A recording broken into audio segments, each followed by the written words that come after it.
Gateway Church, the annual conference. This is, a staple at Gateway. Well, at least it had been for many, many years. But in light of everything going on with Robert Morris, it is not going to be taking place. So we're going to talk about the reasoning for that and, where I believe this may all be heading to, as I've been covering the Robert Morris story and Gateway Church extensively since Cindy Clemenshire broke her story to the Wartburg Watch of what happened to her all those years ago. So we're going to get into that here in just a second, and I'm also going to touch on a very personal matter in my life that many of you know that I've talked about, and I'm going to update here on that in just a second. Before we get into it, I want to welcome all of you to Not By Sight News. Yes, blind Christian guy here reporting to you, reminding you as always that we walk by faith, not by sight. For someone like me, that's kind of my only option. Speaking of that, for those interested, you want to know my story. How did I go blind? How do I operate my entire ministry without being able to see? I made a video that explains it all. You'll find a link to that in the description section of all my videos. And if you really enjoy and appreciate my work here and you would like to contribute with a donation to help me out, a couple different ways you could do that. One, by just hitting the super thanks button on the YT video, or you can become a monthly contributor by joining my Patreon for as little as $5 a month. Patreon.com/NotBySightNews. That link in the description. I got to say a big thank you to everybody already contributing and those thinking of doing so. Thank you as well. Your generosity is greatly appreciated. Before I get into Robert Morris and Gateway Church, I have to address a personal matter in my life. For those of you that watch me on a consistent basis, I have not been around for a while. This is the first video that I have done in nearly a week. And this is also the least consistent that I have been on this channel in the last 6 years. The last time I was this inconsistent was actually when I was in the process of losing my eyesight altogether, going fully blind. That goes all the way back to a period of time between May of 2018 and September of 2018. Now, this hasn't been that as long of a break for me, although this is coming at a point where, my channel is much bigger than it was 6 years ago. But as I always tell you, if you ever don't see me around consistently putting out videos, I put out usually multiple videos a day. There's usually probably a good reason for that. The last video that I did, I believe, and I've lost track of my days, and I'm going to get into it here, but it was August 11th, I believe. It's been nearly a week. And I informed all of you that my wife had unfortunately suffered a stroke. And I said at the time when I did that video to update you all that I was not sure how I was going to be going forward as far as consistency of putting out videos. There was a lot that we still did not know. We know a lot more now, and I'm going to get to it. So I am now back, and I'm hopefully going to remain back and not be going anywhere for a while. And again, I'm going to talk about it, but as I said, my wife did suffer a stroke. We are finally home from the hospital. She spent about a week total there. It was a Friday to a Friday. She had checked in there. We'd brought her down. And forgive me because I've gone a week. You don't believe the week I've had. I've gone a week with barely any sleep, barely eating anything. I've lost like 7 pounds in a week. Not in the way that I would want to. But we went ahead and checked her in on, I believe it was Friday, would have been Friday the 9th, I believe. Yeah, I think that's right. Friday the 9th. And we got out of there on Friday the 16th. So as I record this now, I believe that it's Saturday the 17th. So again, if I'm off on my dates, I do apologize. I think those dates, though, are correct. So we have gone through what has been just a whirlwind of a week with her in the hospital. And I got to say this first, before I even tell you guys the update here, I have to thank you all so much. And by the way, so does my wife, because the video that I did updating you guys and asking for your prayers after she had the stroke, and as I told you all, she's only 39. She's very young to be having something like this, and the doctors were even scratching their heads trying to figure out how in the world this happened. But your support, your prayers, your kind words, we read your comments. When we were in that hospital, I didn't, every night I was by her side. And I was in the recliner chair, most uncomfortable chair you've ever, she was more uncomfortable than me. But it's hard, you can lay back in it to sleep, but it is just not fun at all. But we read those comments every night, when we were feeling down, when we were emotional. And also, too, let me say this, for those of you that donated to us to help us out, because I said, the medical bills are going to be crazy, and now it looks like my wife is going to be out of work for the next 6 weeks, unfortunately. And by the way, that's 6 weeks with no pay. She had not been at her current job long enough to qualify for short-term disability or leave of absence of any kind. You got to be at her job. You have to be there for a full year before they actually allow you to qualify for those benefits. So we are very unsure right now if her job is still going to be held for her after 6 weeks. I'm going to tell you why it's 6 weeks. So as of right now, she's not getting paid. And it's basically all on me. We are losing a significant amount of income every single month with her not being, and this is, by the way, this doctor's orders here, okay? But she had inquired to her job if she could do some work from home, and they would not let her do that. What they're saying right now is they want her to check in with them about once a week to let them know how her progress is going. And they want to hold the job. Right now, they're holding the job for her, but they're not going to be paying her. So we're hoping that after the 6 weeks, she'll be able to return fully to work without a problem. But in the meantime, we got a long 6 weeks ahead and a lot of bills piling up, medical, and also what we're losing with her not being able to go to work. So right now, it's all on me. And as I stated, we have a lot of follow-up appointments too that we're going to have to be going to in these next several weeks.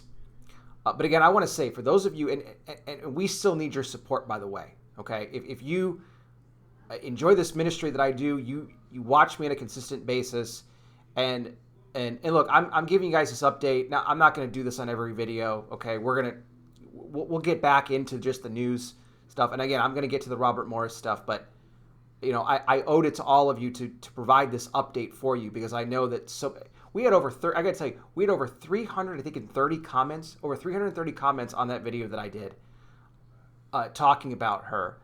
So I owed it to all of you to come on and do this update, and for all of you again that donated to us, that we're so kind to do it. I cannot thank you enough. We were overwhelmed by the amount of people that donated to us to help us out in our cause and getting my wife to fully recover, helping us with the medical expenses. They showed me the bill, by the way, guys. Yikes. She has had nearly every single test done on her that you can think of. We have met with nearly every single doctor that you could think of. Hematologist, cardiologist, infectious disease specialist, neurologist. Any ologist that you could think of, we've pretty much met with them. That is what this has been. This group effort of doctors coming together to figure out what in the world happened to her. And again, we need your support. So again, if you could continue to donate to us to help us out, guys, I am forever grateful to you if you were able to help to continue to support us in these coming weeks. Because we're definitely going to need it. Again, we don't even know if my wife is going to have a job to come back to, if they're going to hold it for 6 weeks. We hope that they will, but we just don't know for sure. So again, I ask if you if you love my work, you love this ministry, if it has blessed you in any way, and if you've been touched by the story of my wife and all that she has gone through, again, you can hit that super thanks button on the YT video, or you can make a monthly contribution by joining the Patreon at patreon.com/notbysightnews. Now, I will tell you that very, very soon, I'm not sure when, but I'm going to get a PayPal going as well. So that's going to be another new feature added that you'll be able to very soon use to be able to donate to us and help us out during this time. So again, my wife thanks you all as well. She was, again, in the hospital bed, and I'm there at her side, and the hard recliner. She's reading your comments. I mean, she was just touched beyond belief. So she felt those prayers. I felt those prayers. If it wasn't for your prayers, I don't know how we would have gotten through the week that we did. I really don't. It was like a dungeon, to be honest with you, sitting in we were in 2 different hospital rooms, and I'll talk more here in a second on it. And it is the worst place that you could be. It really, really, truly is. So let me just get you up to speed on, again, she is out and she is home, but she is going to be on home health care. This is why I talk about the 6 weeks. She's going to be on home health care for the next 6 weeks. And basically, when they conducted a TE of her heart, it goes beyond, just the EKG echo, all that. They determined that there was a vegetation buildup on her heart. They believe that a part of that vegetation broke off and went to her brain and caused the stroke. Now, as I said in my previous video, she was very lucky because where it hit, it was in the right frontal lobe, and it affected portions of her left side. Now, it did not affect it in a great way, thankfully. Her speech was barely affected at all.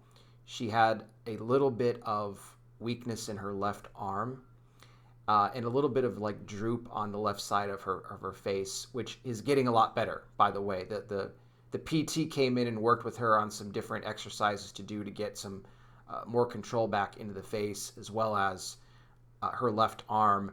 But she was completely mobile, able to walk without a problem at all. So there was just some of those lingering effects, but they've gotten, she told me that she feels that she is about 90% better already, which is great.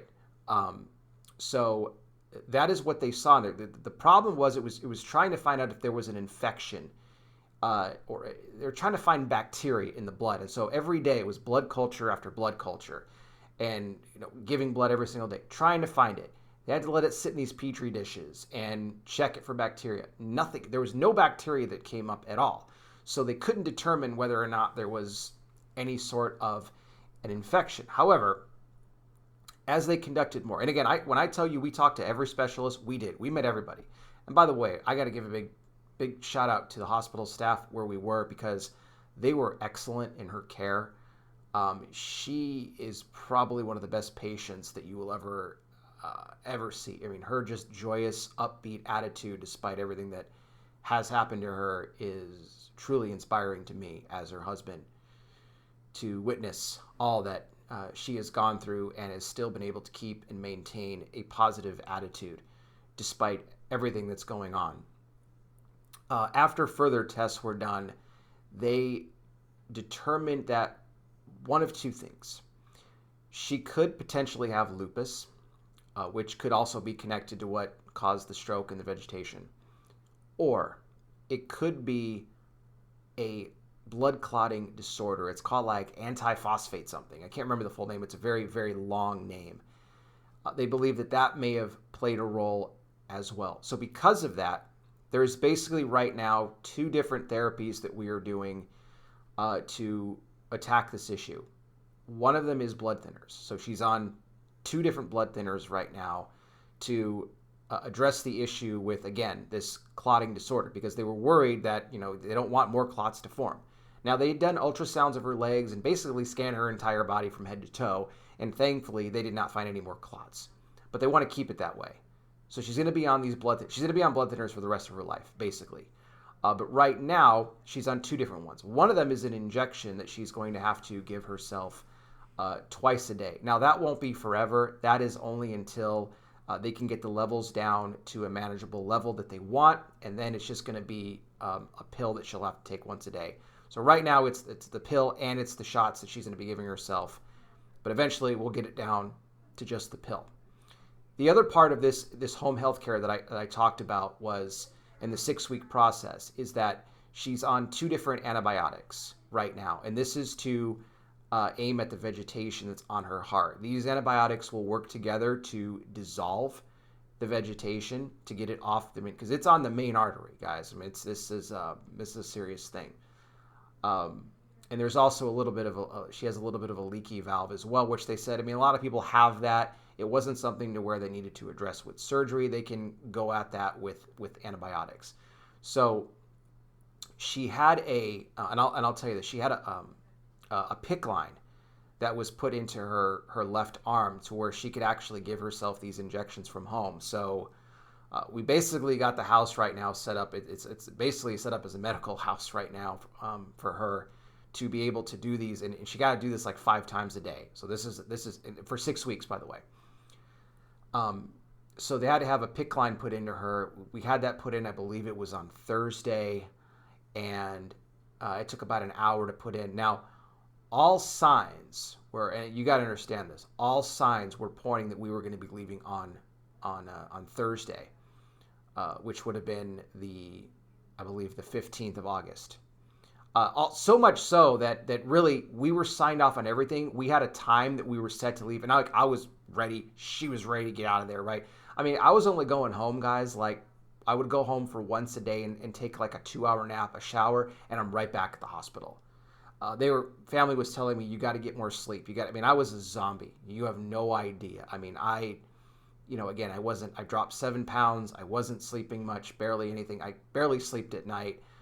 I was helping her out when she needed to call me over to the bed, if the nurse wasn't around or whatever the case. So yeah, this week has been just, it has been emotional to say the least. I've cried a lot. I've been angry. I've experienced every sort of emotion you can imagine. And as a husband, I think any husband in my position, you would understand. Or if you are a husband who has, had a wife that has gone through any sort of medical issues, I think you know what I'm talking about. You do whatever you can to be at their side and make things easier for them. So as I was saying, we were ready to leave. We got home health on the phone. Like we had it arranged that we're going to come to our house at like 6 o'clock that night. So like, okay, we're going to get you guys out of the hospital by 4, right?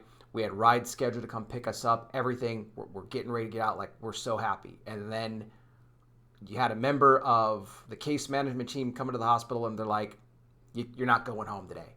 And we're like, why aren't we going home? Well, they found something else in the blood that they want to take a look at, and so they want to pump the brakes on leaving. But they didn't tell us what that was. You got to understand that as a part of this process of dealing with these different doctors in the hospital, you get these pieces of information in phases. You don't get everything at once. They make you wait.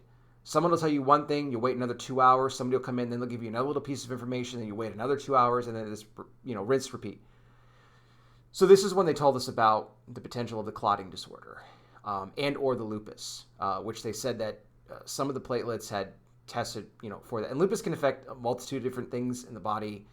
It can affect joints. It can affect all different sorts of things. I'm sure that many of you watching, maybe some of you have lupus or someone that has it before.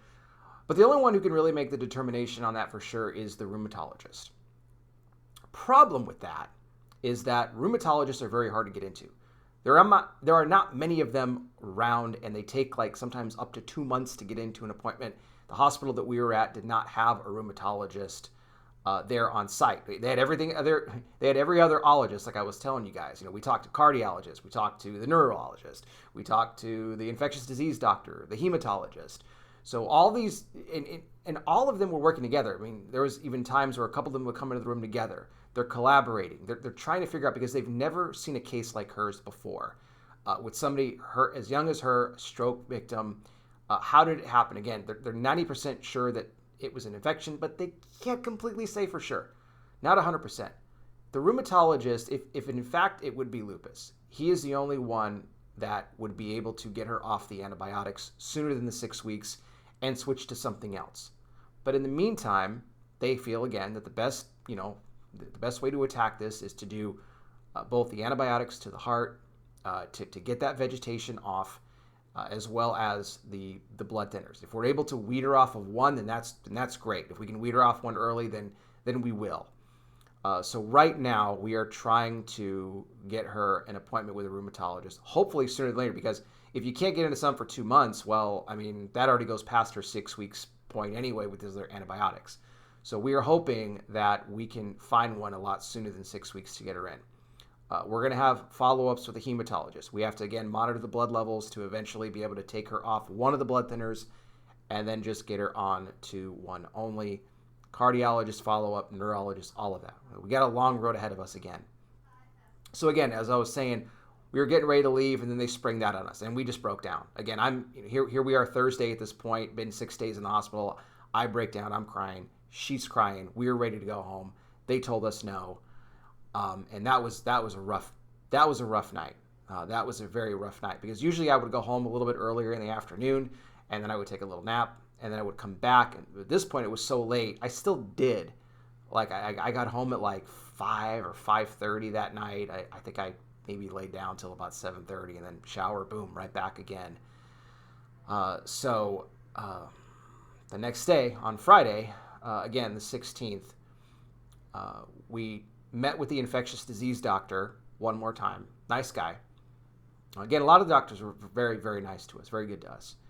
And he kind of told us, again, that's why we kind of had pumped the brakes on releasing us the day before, because they wanted to make sure that, and actually looking back on it, it was a good thing, because we didn't like it at the time, but what it did was, because they discovered this potential clotting disorder along with the lupus, they put her on the extra blood thinner. So if we had gone the day before, they may not have seen that in other blood results, and we may not have had her on that. So that's major, because again, these blood thinners are going to help to prevent any future clots from forming. So I think it was worth it, but the infectious disease doctor felt that they were comfortable enough with finally letting her go and pursuing home health care at that point.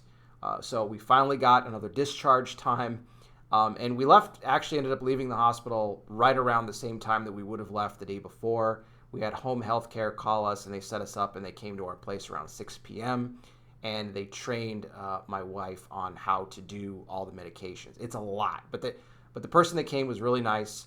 There's like a chart. We had to convert our kitchen table basically into a medical table where she's going to be doing the injections, and she's smart. She used to give our dog injections for his pain, and she did that for like a full year. So she's really good. She's never worked in the medical field really ever, but she's very good. I've told her if things don't work out with this job that she's in, she may have maybe a future in this. I think she could be a great nurse. I really do. She loves people. She has joy. She's super nice. A lot of things that I'm not. I'm a little bit more harder edge. I mean, I'm nice, but she's really nice. So, and she doesn't deserve any of this that's happening to her. I don't deserve her, to be honest, to have her as a wife, but I'm thankful that I do.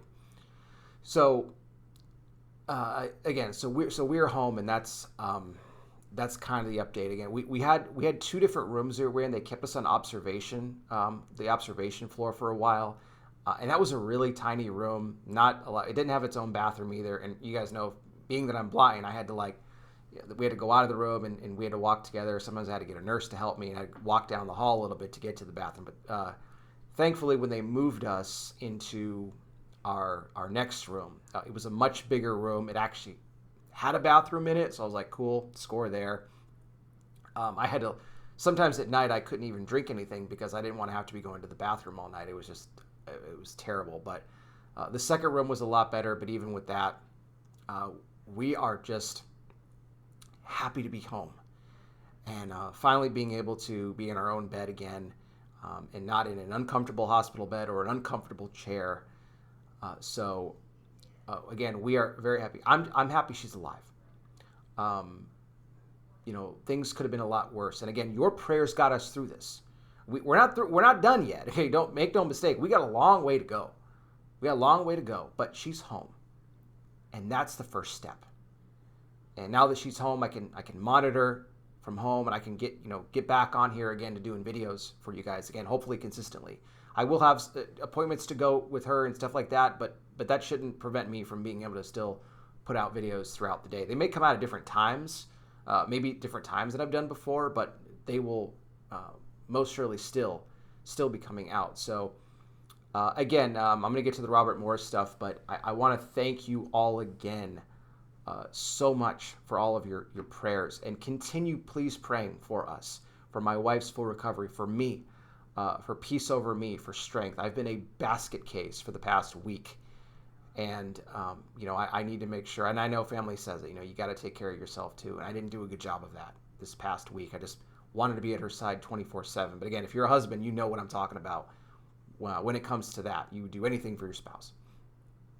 And again, if you would like to donate to help us out with our expenses and medical expenses, and my wife being out of work now for the next 6 weeks and her not getting any paychecks, you guys can hit the super thanks button on the YT video, or you can become monthly contributors on my Patreon for as little as $5 a month at patreon.com/notbysightnews. And remember, again, I will be soon, very, very soon, hopefully in the next day or two, setting up a PayPal. So for those of you that want to contribute that way, you'll be able to do that as well. So stay tuned for that, and I'll keep you updated with any information that comes from that. So, okay, that being said, again, I know that was a long update, but it was an update that I needed to put out there because you guys are so great. Again, you blew us away with your kind words, your thoughts, your donations, all of it.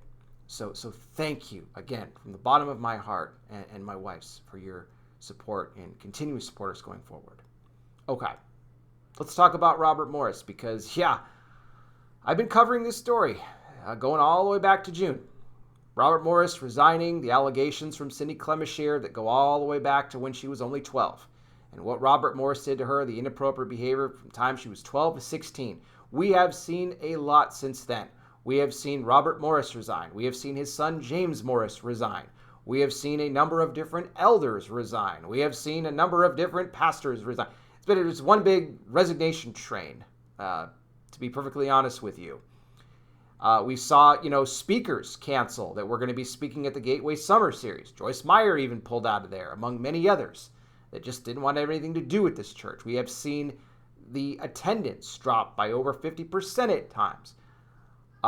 It is just, been, again, a snowball effect, and this is what happens. I mean, what else? We've seen a number of different lawsuits, right, involving Gateway Church. We have seen more victims come forward, not with Robert Morris per se, but with other Gateway pastors and cover-ups and this.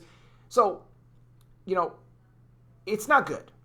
It's not good. And Gateway would tell you, would have you say that it's all fine, right? Gateway's you had Gateway pastor Ben Pirtle, I believe in Fort Worth, say that Gateway was the greatest church in the world, and Gateway is winning. And I call it the Gateway gaslight, because they're very good at manipulating people to believe what it is they want. They named Max Lucado the new interim teaching pastor. He's going to be on staff there for the next 6 months. Not the new senior pastor, but the new teaching pastor.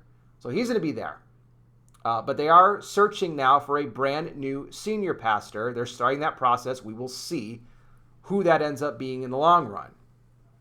So now, with all of that said, we're just a little bit of a review right there. Gateway Church drops the news that they are canceling their annual conference, their Gateway Conference 2024, that would have been held at the South Lake campus. And again, this is one of their most influential conferences that they do.